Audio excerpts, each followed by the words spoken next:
Bienvenidos y bienvenidas, amigos y amigas, hermanos y hermanas, a este tercer estudio de la Palabra de Dios, hablando acerca de conociendo las Escrituras por medio de la fe de Jesús.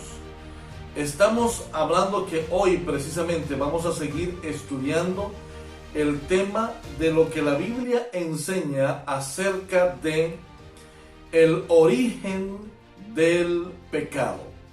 Una de las preguntas que nos hacemos es: ¿desde cuándo el mundo existe bajo esta situación, bajo la violencia tan terrible?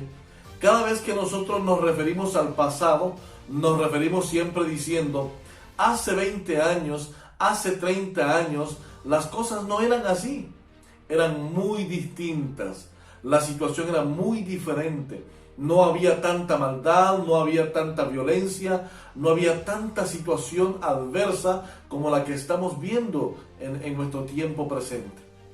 Así que la pregunta es: ¿cómo fue que la tierra llegó a estar llena de violencia? ¿Cómo fue que la tierra llegó a estar llena de maldad? ¿Cómo es posible que en algunos países se están matando unos con otros y con tanto problema? ¿Por qué hay en el mundo tanta pobreza? Y nos preguntamos esas cosas. Pues precisamente en este estudio de hoy vamos a hablar acerca del origen del pecado. La pregunta que debemos hacernos es: ¿qué cosa es pecado? Pecado es hacer aquello que sabemos que no es moralmente correcto. A eso moralmente correcto, el apóstol Juan en una de sus cartas dice que el pecado está en aquel que sabe hacer lo bueno, pero que no lo hace. Por lo tanto, pecado es desobedecer lo que Dios en su amor quiere que nosotros hagamos para que nos vaya bien. Eso sería pecado. Ahora, vayamos a ver un vistazo a nuestro mundo en este momento. ¿Cuál es la situación en nuestro mundo hoy por hoy? ¿Cómo es la situación en nuestro mundo? Fíjense, mis queridos hermanos y amigos, que el mundo en realidad es un caos. Un caos. Por doquier vamos a ver violación. Y no solamente estoy hablando del hecho de que un grupo de hombres viole a una señorita, estamos hablando de las violaciones constantes que hay contra los derechos humanos, etc. Podríamos hablar de las violaciones, cómo la gente va, asalta un banco, cómo gente va, mata a otras personas. Eso es violación. La tierra está llena de violencia, mucha violación por todos lados. Hay guerras. ¿Saben ustedes que en toda la historia de la humanidad solamente existe 100 años de paz en toda la historia del mundo? De los 6000 años de historia que tenemos registrados, solamente existen 100 años de paz.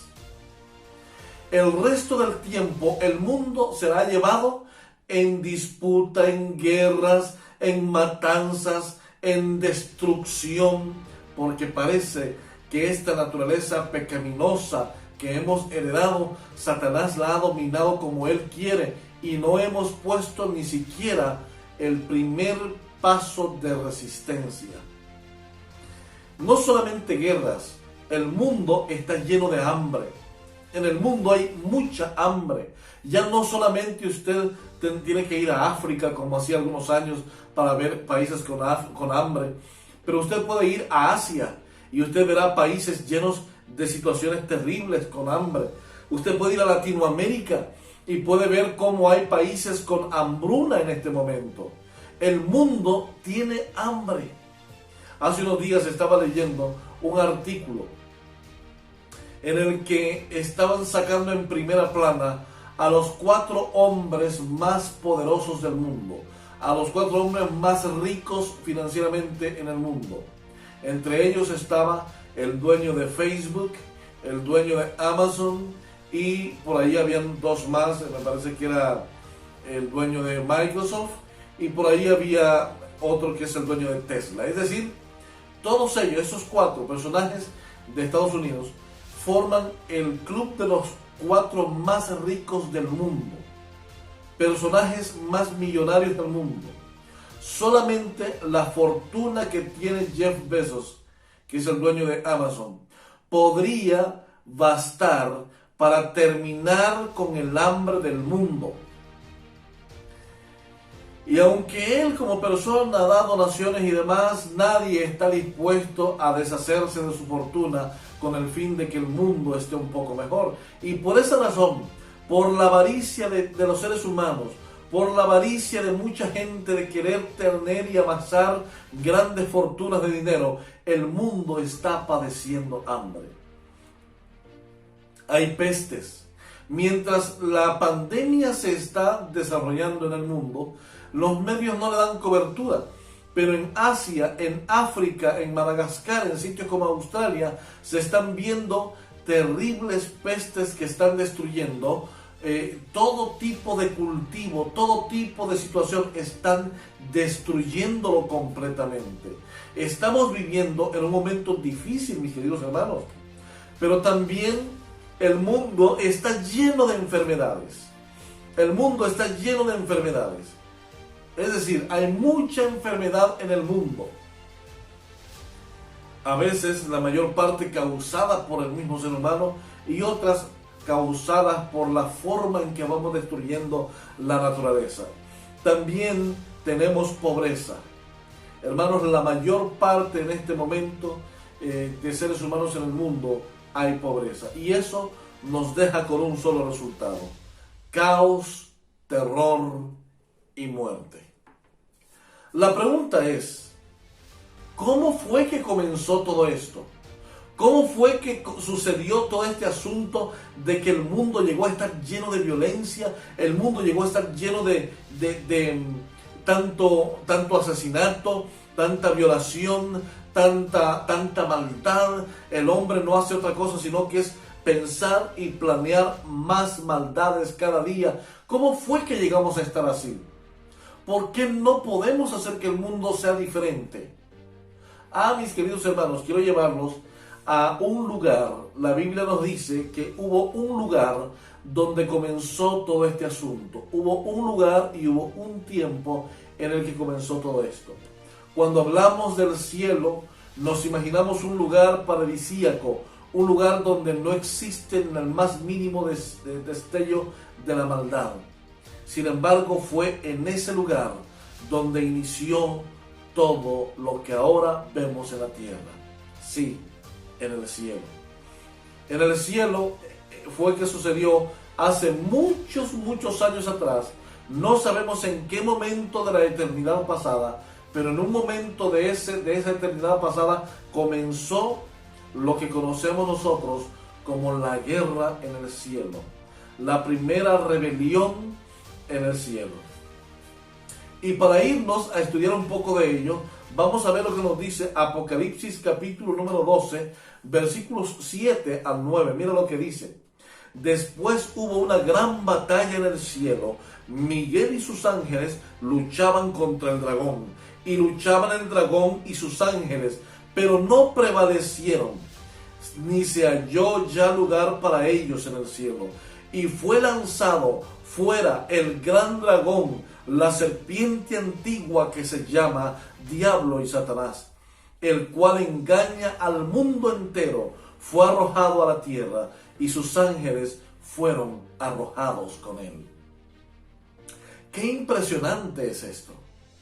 ¿Saben por qué?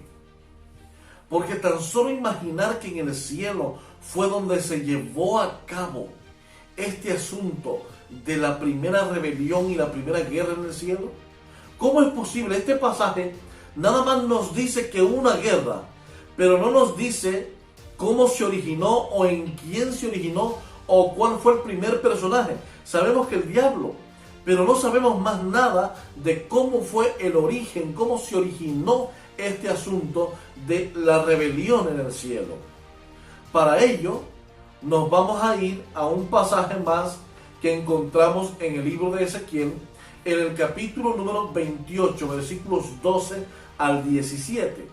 aquí encontramos algo maravilloso. Nos dice, así ha dicho Jehová el Señor. Miren lo que dice. Tú eras el sello de la perfección, lleno de sabiduría y acabado de hermosura. En Edén, en el huerto de Dios estuviste. De toda piedra preciosa era tu vestidura, de cornelina, topacio, jaspe, crisólito, berilo y ónice, de zafiro, carbunclo, esmeralda y oro.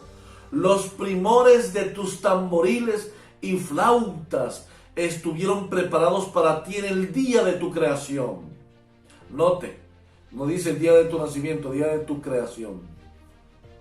Tú, querubín, grande, protector, yo te puse en el santo monte de Dios, y allí estuviste en medio de las piedras preciosas de fuego te paseabas. Perfecto eras en todos tus caminos, desde el día que fuiste creado hasta que se halló en ti maldad. A causa de la multitud de tus contrataciones fuiste lleno de iniquidad y pecaste, por lo que yo te eché del monte de Dios y te arrojé de entre las piedras de fuego, oh querubín protector. Se enalteció tu corazón a causa de tu hermosura y corrompiste tu sabiduría a causa de tu esplendor. Yo te arrojé por tierra, delante de los reyes te pondré, para que miren en ti. Este versículo más el versículo anterior nos dicen y nos complementan un panorama más completo de lo que sucedió al principio cuando Satanás se reveló en el cielo. Sí, nos dice que Satanás no fue creado malo. Fue creado como un ser bueno, bondadoso. Nos dice que era perfecto, hermoso, y nos da una idea de que era completamente superior al resto de los ángeles en el cielo. Es decir, que cuando nosotros estudiamos bien la Biblia nos vamos a dar cuenta que Jesús es el creador de las cosas que hay en el cielo y de las cosas que hay en la tierra. Es decir, que Jesús mismo fue el creador de Satanás en algún momento de la eternidad. Jesús fue y lo creó perfecto, hermoso, con una gloria y una sabiduría deslumbrante. Los ángeles del cielo lo admiraban, lo tenían como un modelo a seguir. Un ser completamente perfecto, hermoso, entendido en la ciencia celestial del universo. Nadie era igual que Lucifer. Solamente Jesús estaba por encima de Lucifer, porque Jesús pertenecía a una clase de seres que no eran creados. Jesús, al contrario, era creador. Y Lucifer era un ser a quien Jesús había creado. Tanta era la admiración que recibía Satanás que en un momento de su existencia, al mirar que la multitud de los seres universales y de los ángeles adoraban a Jesús y se inclinaban ante Jesús como Dios, como creador, como parte de la deidad misma eterna, en algún momento de su existencia comenzó a sentir la envidia, la codicia, el deseo de querer ser adorado como lo era Jesús. En algún momento quiso ser como Jesús y dijo: yo quiero estar en el lugar de Jesús. Quiero que también a mí me adoren. Es más, creo que soy mejor que Jesús. Así que quiero que me adoren a mí, porque soy un ser mejor y superior a Jesús.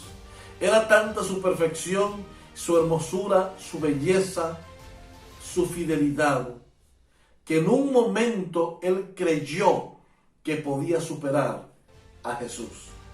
Y es que no es para menos. El profeta Ezequiel dice que era un querubín, un protector. Cuando vamos al capítulo número 4 y el capítulo 5 del libro de Apocalipsis, encontramos allí en esos dos capítulos que los querubines son los 4 seres vivientes que están rodeando el trono de Dios. Y esos 4 seres que están rodeando el trono de Dios son los que cubren la gloria de Dios. La gloria de Dios es tan fuerte, tan poderosa, que ningún ser creado, sea ángel o sea humano, podrían estar delante de él sin ser afectados por su gloria. Y esos 4 seres vivientes lo que hacen es cubrir. El profeta Ezequiel los ve con 4 alas. El profeta Isaías los ve con 6 alas. El profeta Juan los ve con 4 alas y les llama querubines. Y dice que con 2 cubrían la gloria de Dios y con 2 cubrían su rostro para no ser dañados por la gloria de Dios. Están tan cerca de Dios, están tan en comunión con Dios, que llegó un momento que Satanás, al ser uno de esos 4, él quiso ser como Dios. Y comenzó sutilmente, como decimos popularmente, bajo de agua o debajo de la mesa, a envenenar el corazón de otros ángeles. Imagínense ustedes, oye, ¿qué te parece el desempeño de Jesús? ¿Verdad que yo lo hago mejor? Y los otros ángeles, al mirarlo, algunos le decían, no, espérate, pero con él no te compares, no hay punto de comparación. Pero otros comenzaban a seguirle la corriente y a decirle, sí, tú eres un gran caudillo. Y poco a poco fue envenenando el corazón de más, hasta que declaró la guerra en el cielo. Una guerra que, según nos dice el capítulo 12 de Apocalipsis y los versículos 7 al 9, una guerra que estaba librando Miguel. Ahora fíjense, en un estudio posterior, o sea, en algún momento ustedes han leído el folleto que escribí, que hablo acerca de la identidad de Miguel y del ángel de Jehová en la Biblia, ustedes se van a dar cuenta que ese Miguel que aparece allí es un título que quiere decir quién es como Dios o quién es igual a Dios, o que también puede ser traducido como el que es igual a Dios. En ese caso, solamente Cristo Jesús llena esos requisitos de ser como Dios. Por lo tanto, ese Miguel allí no es un ángel, es un título. Y ese título lo carga solamente Jesús. Si ustedes leen allá el capítulo 4 de Primera Tesalonicenses, el versículo 13 al 17, nos dice que viene con voz de arcángel. Y en la Biblia solamente se menciona un arcángel, y es el arcángel Miguel.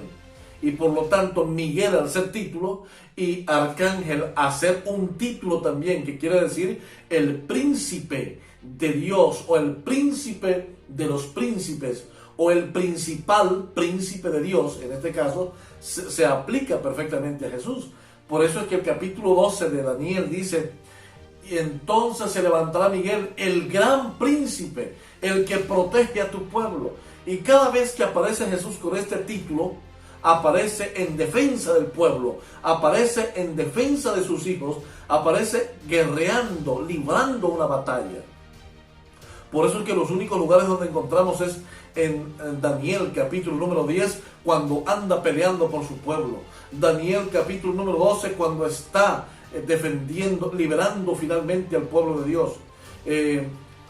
Allá encontramos en Tesalonicenses 4, 13 al 17, que viene a liberar al pueblo de Dios con voz de arcángel.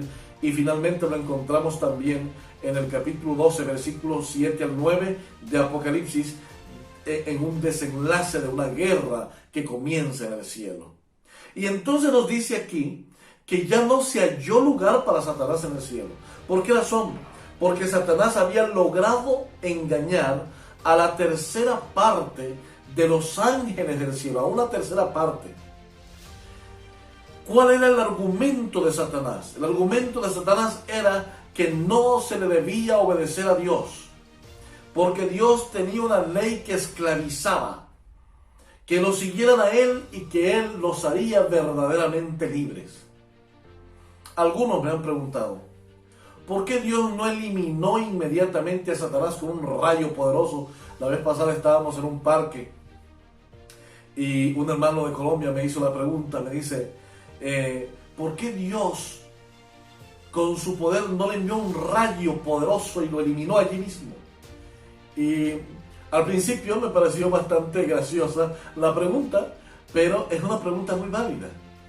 Y le dije, ¿sabes por qué Dios no lo destruyó con un rayo o con simplemente emitir la orden de destrucción?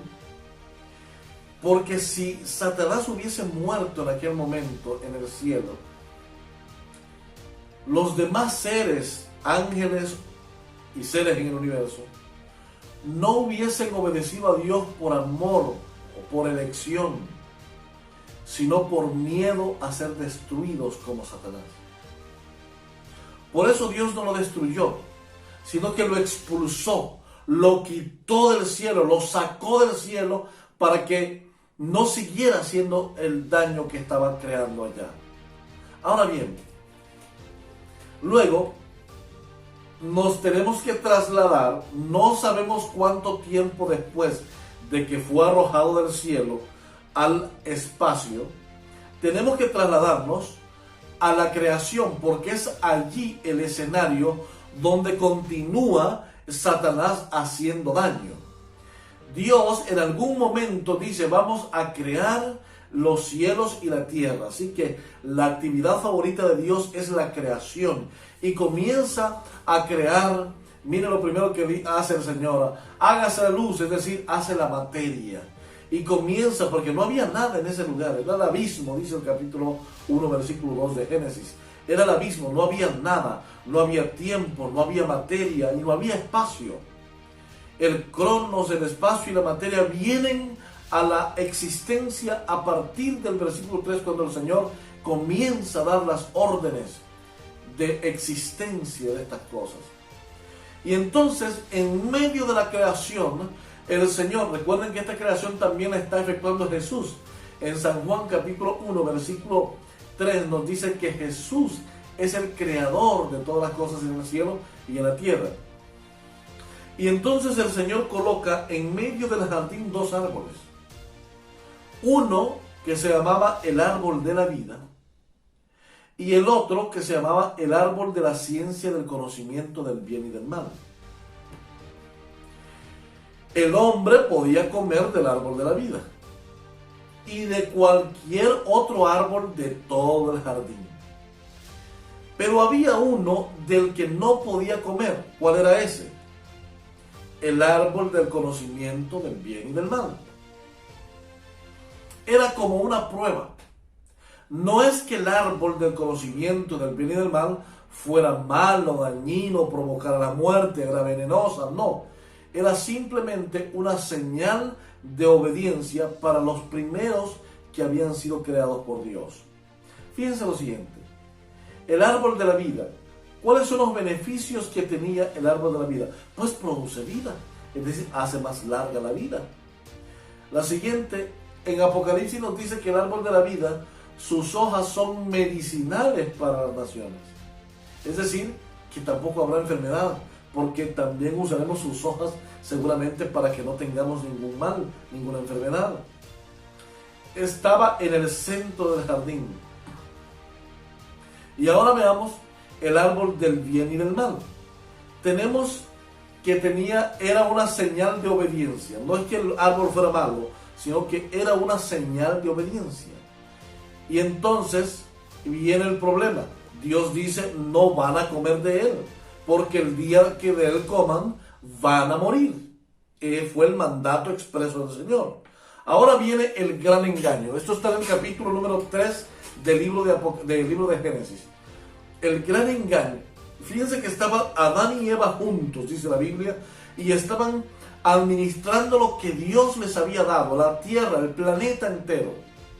Y ahora Adán y Eva están allí, hablando y viendo, y de pronto Eva se despista un poco, y Adán también, y Eva comienza a caminar por allí, y va dando con el árbol del conocimiento del bien y del mal. ¿Y a quién creen que se encuentra allí? Sí, al diablo. Allí apareció el diablo. El diablo había estado observando detenidamente aquella situación. Y ahora se le aparece el diablo en forma de una serpiente. Había una serpiente en el jardín y Eva las había visto muchas veces, pues volaban. Y eran unos animales muy hermosos, según lo que nos dice la Biblia. Sin embargo, esta serpiente que Eva ve es un poco diferente. Ve que tiene un resplandor a su alrededor, pero tiene otra característica que no había visto antes. ¿Saben cuál es? Hablaba. Y ahora le dice: oye, Eva, así que Dios les ha dicho que no coman de este árbol. Y ya está allí. Y miren, como para romper el hielo, Satanás es muy astuto. Y le dice: no, espérate un segundo. Dios no ha dicho eso. Dios ha dicho que no debemos comer el árbol. No dice que no lo toquemos. Dice que no comamos de él porque vamos a morir. Y le dice: no, eso es mentira. No van a morir. La primera mentira de Satanás. ¿Y saben que sigue haciendo eso Satanás? Aún en nuestra vida cristiana le sigue enseñando a la gente que después de que muere, la gente sigue viviendo. Que sigue viviendo, que anda por ahí 40 días. Es más, le sigue enseñando a la gente que el que se muere se va para el cielo o se va para el infierno, sin que antes haya pasado por un juicio. Eso no es ni ético ni es bíblico. ¿Qué pasa entonces?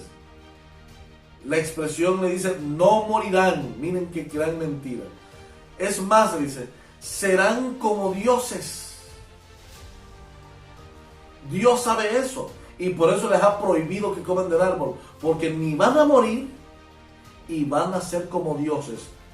Y la tercera, van a conocer el bien y el mal. Y esta mezcla de verdad con el error engañó por completo a Eva. Y Eva dice: o sea que Dios es malo. No quiere, no nos está engañando diciéndonos que nos vamos a morir. Y no solamente eso, sino que nos está ocultando que el árbol tiene poderes y nos va a convertir en dioses. Así que entonces vamos a ser más sabios, más inteligentes. Cuando Eva se da cuenta que el árbol en realidad tiene beneficios mágicos, alarga su mano, come y lleva a su marido, el cual al ver que Eva había cometido esta desobediencia dice: bueno, ni modo, no puedo soportar vivir sin Eva. Y comió, y entonces ocurre lo siguiente. Y miren qué interesante, porque es aquí cuando viene lo siguiente. Satanás ve que Adán y Eva han caído en el pecado. Ahora el universo entero que está observando la escena, ahora se pregunta: ¿y ahora qué es lo que vamos a hacer? El hombre tiene que morir. Dios ha dicho que debe morir. Y ahora Satanás aparece en el escenario y dice: Dios, si tú matas a Adán, eres un Dios malo. Porque Adán no pidió venir a la existencia. Tú lo creaste porque quisiste. Pero bueno, por el otro lado tienes una ley que dice que si ellos desobedecían, deben morir. Así que si no los matas, también eres un Dios malo. Es decir, no respetas tu ley. Y ahora cualquiera podría decir: vaya, en qué tremendo lío había metido el diablo a Dios. Pero es allí donde yo digo que siempre Dios saca una carta bajo la manga. Y en aquellas reuniones allá, cuando Satanás se había rebelado contra Dios y quería estar en esas reuniones donde solamente estaba el Padre, el Hijo y el Espíritu Santo, ¿saben qué era lo que se trataba en esas reuniones? Se estaba ya tratando que el Hijo vendría a la tierra a morir por la raza humana, inclusive antes de que Satanás siquiera se hubiera rebelado contra Dios.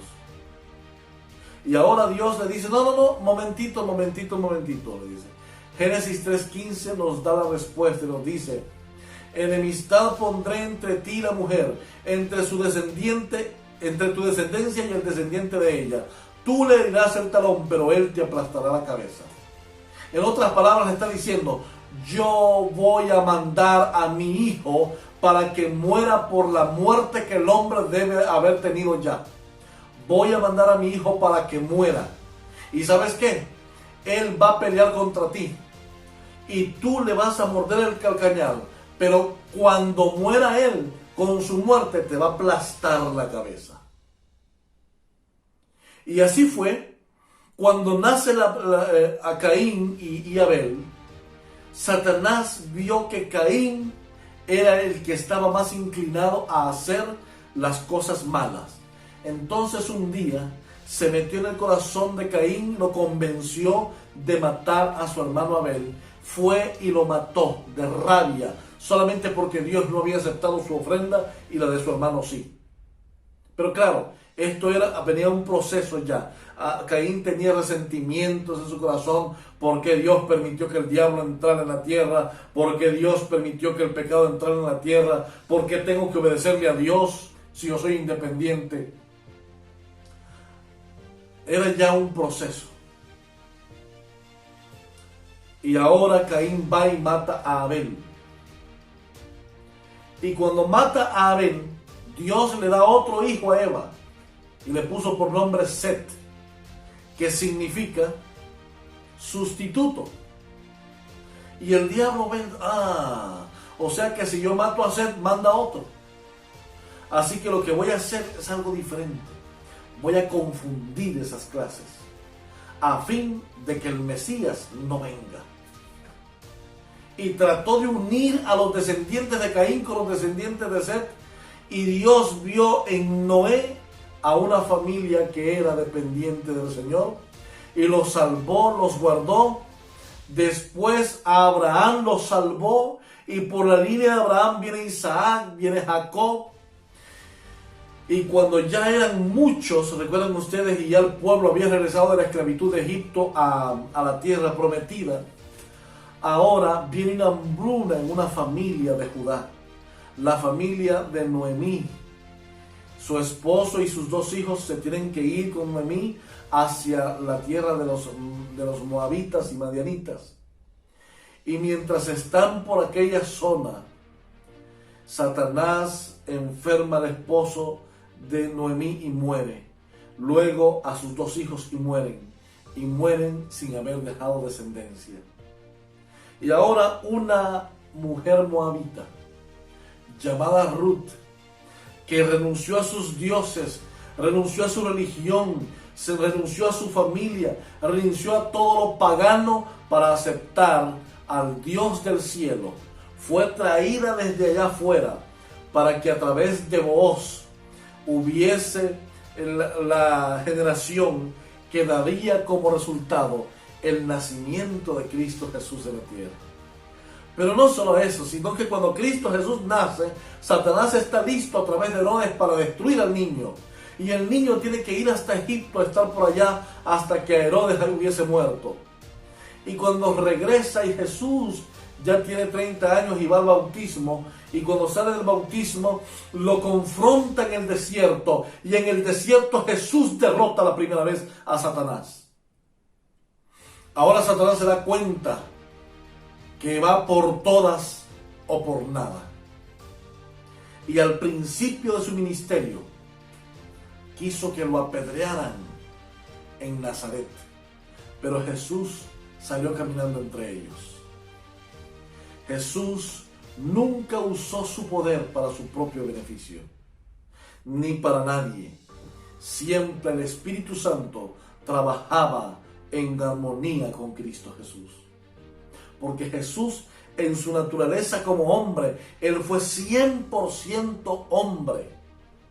Porque si Él hubiese usado el poder divino como Dios, Él no hubiese estado calificado para morir por el hombre mismo. Él tenía que vivir la vida del hombre, ser tentado por Satanás en la condición de hombre, ganarle a Satanás para que su sacrificio fuera aceptado en el cielo. Miren que lo más terrible es que cuando está en el huerto del Getsemaní, Jesús está allí, mis queridos hermanos, en el huerto del Getsemaní, y Satanás se le acerca. Hay un párrafo en el Deseado de todas las gentes que dice que si hubo un momento en el que la vida del hombre, la salvación de la humanidad pendía de un hilo, fue cuando Jesús estaba en el huerto del Getsemaní, donde Satanás con todos sus ángeles llegaron a donde estaba Jesús y le mostraron la muerte que iba a tener, y le mostraban el rechazo de la gente. Pero aún así, Jesús convencido estaba de que debía morir por la raza humana. Qué maravilloso, mis queridos hermanos y hermanas, es ver cómo Jesús lo estaba dando todo. Y allí en el huerto de Getsemaní, el Padre lo abandonó y lo dejó a la suerte de Satanás. Y Satanás lo llevó a la peor de las muertes. A la peor de las muertes. Con el fin de que aunque fuese en la cruz, Jesús se arrepintiera de morir por los humanos. Pero eso no sucedió. Jesús murió como a las 3 de la tarde, un viernes 14 del primer mes judío. Y a esa hora hubo un terremoto fuerte, que se abrieron las tumbas de mucha gente. Y después Jesús dijo, Elí, Elí, lama sabactani, dice la Biblia, y murió. Pero Juan lo presenta de otra manera. Entonces Jesús dice, cuando hubo tomado el vinagre, dijo, consumado es. E inclinando la cabeza, entregó el Espíritu. Juan 19:30. Con la muerte de Cristo, Satanás estaba a la expectativa. Voy a recomendarles que puedan leer todo ese capítulo que encontramos allí en el Deseado de todas las gentes, en la página, desde la página 720 si es posible, para que puedan estudiar bien en la escena cuando Cristo muere y es llevado a la tumba.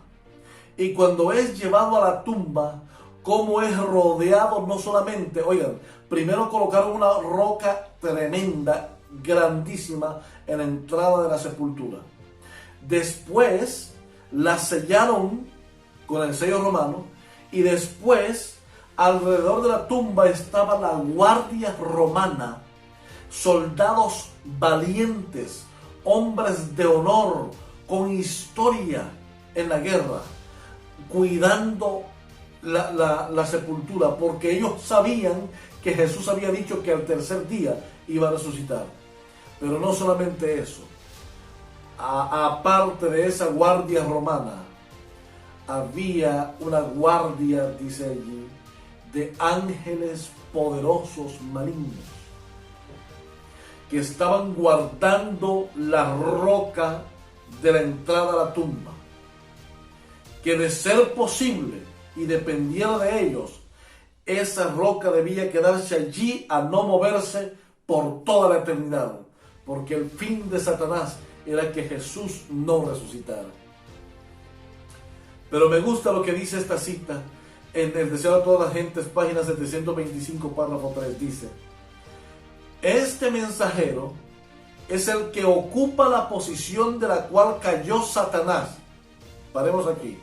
Recuerdan que yo les dije que Satanás ocupaba un lugar de los 4 seres vivientes que rodean el trono de Dios en el cielo? Bueno, cuando Satanás se rebeló y no quiso ser más, estar en ese lugar, sino que quería estar en el lugar de Dios, Satanás fue expulsado. Y hubo un ángel, el ángel Gabriel, que ocupó esa posición. Ahora dice, este mensajero es el que ocupa la posición de la cual cayó Satanás, perdón. Es aquel que en las colinas de Belén proclamó el nacimiento de Cristo. ¿Quién era el que estuvo en contacto con María, con Isabel, la esposa de Juan? De Zacarías, perdón, ¿quién fue? Era el ángel Gabriel, el que anunció el nacimiento de Jesús y demás. Ahora dice, la tierra tiembla al acercarse a este ángel. Huyen las huestes de las tinieblas, la guardia que había montado el diablo alrededor de la tumba. Y mientras hace rodar la piedra, es decir, que quita la piedra que cubre la entrada a la tumba, como si fuese un canto rodado, y le oyen clamar. Oye, ahora el ángel se para y dice, Hijo de Dios, sal fuera, tu Padre te llama. Y entonces lo siguiente que se ve es que Jesús se levanta. Ven a Jesús salir de la tumba y le oyen proclamar sobre el sepulcro abierto, yo soy la resurrección y la vida. Mientras sale con majestad y gloria, la hueste angélica, los ángeles de Dios que estaban ahí también, se postra en adoración delante del Redentor y le da la bienvenida con cantos de alabanza. ¿Ustedes saben lo que significa este momento? Este momento significa la derrota absoluta de Satanás, la derrota absoluta del diablo y de todos sus ángeles, la derrota absoluta del pecado.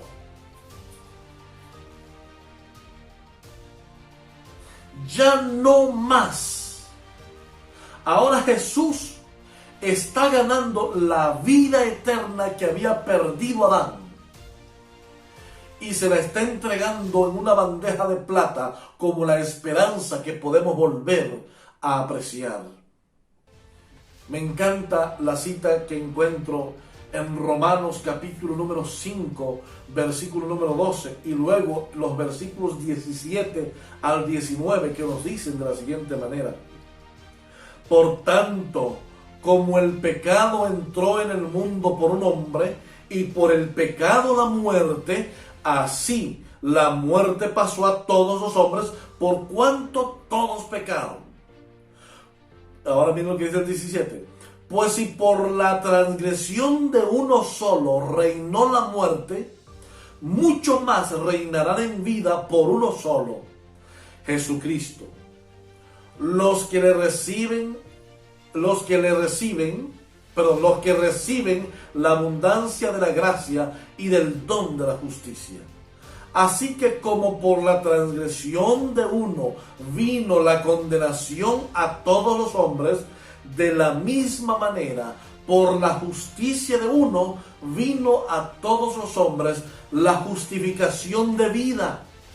Porque así como por la desobediencia de uno los muchos fueron constituidos pecadores, así también por la obediencia de uno los muchos serán constituidos justos. En otras palabras, Adán y Eva nos heredaron una naturaleza pecaminosa, una tendencia a pecar. Satanás había tratado por todos los medios de, de enseñarle al universo, de que él tenía control absoluto de la mente y de la naturaleza del hombre. Pero Jesús vino a demostrarle que eso no es verdad, que cuando aceptamos la gracia divina en nuestras vidas, aceptamos el sacrificio de Cristo. Y al aceptar el sacrificio de Cristo, aceptamos a Jesús como nuestro Salvador, nuestro ayudador, nuestro complemento, el que puede ayudarnos a derrotar a Satanás, a derrotar al pecado, a derrotar las tendencias. Y mientras más nos acerquemos a Jesús, mayor repugnancia sentiremos hacia el pecado y mayor atracción sentiremos por Jesús. ¿Saben por qué? Porque vivir la vida de la mano de Jesús nos hace partícipes de su gracia y nos hace de algún modo dependientes de su gracia. Es como nuestro oxígeno. Por esa razón, mis queridos hermanos, el pecado y el autor del pecado, Satanás, un día serán ejecutados, porque la victoria es para los hijos de Dios. Pero mientras tanto debemos esperar y prepararnos para poder enfrentar esos momentos terribles de ataques del enemigo. Sí, porque el enemigo siempre buscará atacarte por medio de las drogas, por medio de las mujeres, por medio del licor, por medio de la vida placentera. El Satanás buscará la manera de tratar de embaucarte, de convencerte. Satanás buscará la manera de hacerte caer en pecado. Pero el Señor Jesús ha vencido, y ha vencido para que tú y yo tengamos esperanza de vida eterna. Mira el fin del pecado. El fin del pecado es este. Apocalipsis 19, 19 y 20. Y también el capítulo 20, versículo 10. Mira lo que nos dice.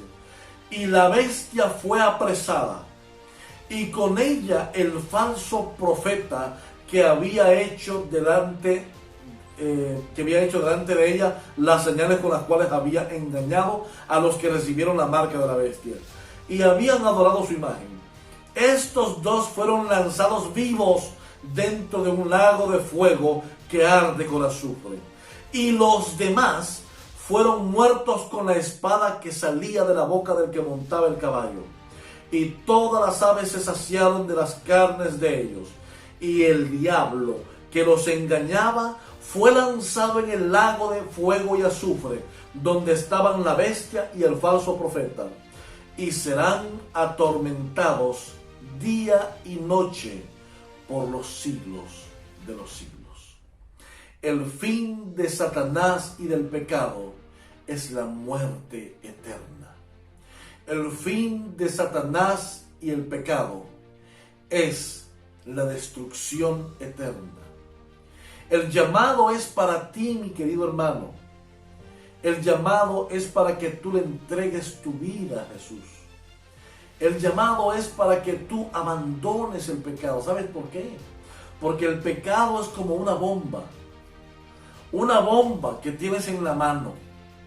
Y el Señor te dice, tira la bomba, porque si no se te va a explotar en tus manos y te vas a dañar y te vas a morir. El Señor Jesús dice, yo quiero destruir nada más la bomba, el pecado. Pero si tú no quieres tirarlo, el pecado, abandonar el pecado, la destrucción vendrá para el pecado. Pero como tú tienes el pecado en tus manos, entonces la destrucción te llevará a ti también. Y eso es lo que Dios quiere evitar. Por eso la invitación de Jesús es a que tú y yo abandonemos el pecado, tiremos el pecado a la basura, nos despojemos de las malas costumbres, del pecado en sí mismo, lo abandonemos, nos tomemos de la gracia de Cristo y le digamos, Señor Jesús, yo estoy aquí, frágil, débil, pero dame de tu gracia cada día para poder vencer las tentaciones, las tendencias al pecado, para poder vencer las pruebas y para poder someterme únicamente a tu voluntad divina. La invitación es para ti. Y en tu corazón también debes decir hoy, Señor Jesús, yo quiero abandonar el pecado, pero no sé cómo hacerlo. Por favor, enséñame tú a hacerlo. ¿Cómo puedo salirme de esta situación? ¿Cómo puedo abandonar el pecado? ¿Cómo puedo salir de las drogas? ¿Cómo puedo dejar el alcohol? ¿Cómo puedo dejar malas costumbres? Enséñame, por favor, porque quiero hacer tu voluntad. Y cuando tú veas el Señor más tu voluntad, harán que puedas abandonar el pecado y servirle únicamente a Cristo Jesús. Que Dios te bendiga en esta hora. Déjame orar por ti. Querido Dios y Padre, en este momento hay muchas personas que están escuchando este mensaje y están escuchando esta invitación que tú les haces a abandonar lo que no está bien, lo que es pecado, lo que es desobediencia, y venir delante de ti por medio de la gracia de Cristo. Hoy, Señor Jesús, nos ponemos en tus manos de amor. Hoy queremos hacer tu voluntad. Hoy queremos pedirte el perdón por nuestros pecados. Que nos des de tu gracia, que nos des de tu amor. Hoy te queremos pedir que nos aceptes como hijos tuyos y que nos des la oportunidad de vivir llenos de tu gracia. Nos ponemos en tus manos, en el nombre de Jesús. Amén.